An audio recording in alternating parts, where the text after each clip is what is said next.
जय भारत मित्रों, આજનો આપણો વિષય છે રાષ્ટ્રપતિની પહેલી મહિલા એડીસી।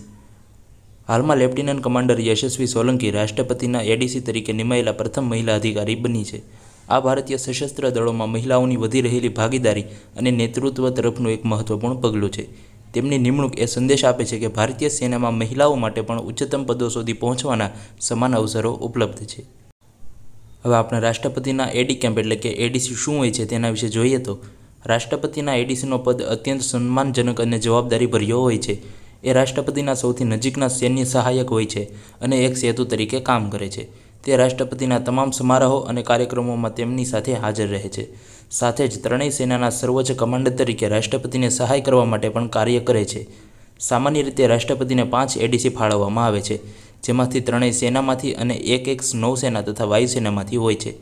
રાષ્ટ્રપતિના એડીસી પસંદ કરવા માટે શારીરિક ધોરણો ખૂબ કડક હોય છે। તેમાં 173 સેન્ટીમીટર ઊંચાઈ અને એની શારીરિક તંદુરસ્તી અનિવાર્ય હોય છે।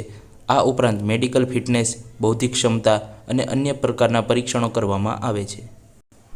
હવે આપણે લેફ્ટિનન્ટ કમાન્ડર યશસ્વી સોલંકી વિશે જાણીએ તો યશસ્વી સોલંકી મૂળ ગુજરાતના છે, પરંતુ હાલ તેઓ હરિયાણામાં રહે છે। તેમણે 2012માં શોર્ટ સર્વિસ કમિશન દ્વારા નૌકાદળની લોજિસ્ટિક શાખામાં નોકરી પ્રાપ્ત કરી હતી। યશસ્વી સોલંકી બેડમિન્ટન અને વોલીબોલની ખેલાડી પણ રહી ચૂકી છે, જેના કારણે તેમને અસ્થાયી કમિશન ધરાવતી મહિલા અધિકારી નિમણૂકમાં છૂટછાટ મળી હતી। આ પણ જાણવું મહત્વપૂર્ણ છે કે યશસ્વી સોલંકી પહેલાં પણ સૈન્ય સેવામાં મહિલાઓએ નોંધપાત્ર સિદ્ધિઓ હાંસલ કરી છે, જેમ કે લેફ્ટિનન્ટ જનરલ પુનિતા અરોરા, જે ભારતીય સેના ખાતે લેફ્ટિનન્ટ જનરલનો દરજ્જો પ્રાપ્ત કરનાર પહેલી મહિલા છે અને નૌકાદળમાં વાઇસ એડમિરલ પણ રહી છે।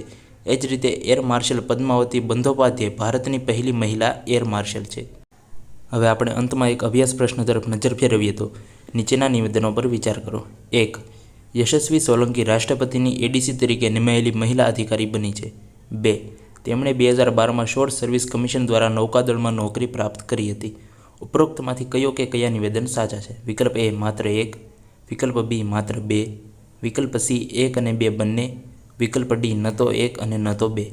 આ પ્રશ્નોનો જવાબ ચોક્કસપણે કોમેન્ટ બોક્સમાં આપો। આજ માટે બસ આટલું જ। મિત્રો, તમારી પરીક્ષાની તૈયારીને વધુ સરળ બનાવવા અમારી ચેનલને લાઇક, શેર અને સબસ્ક્રાઇબ કરવાનું ભૂલતા નહીં। તમારી સફળતા એ જ અમારી પ્રેરણા છે।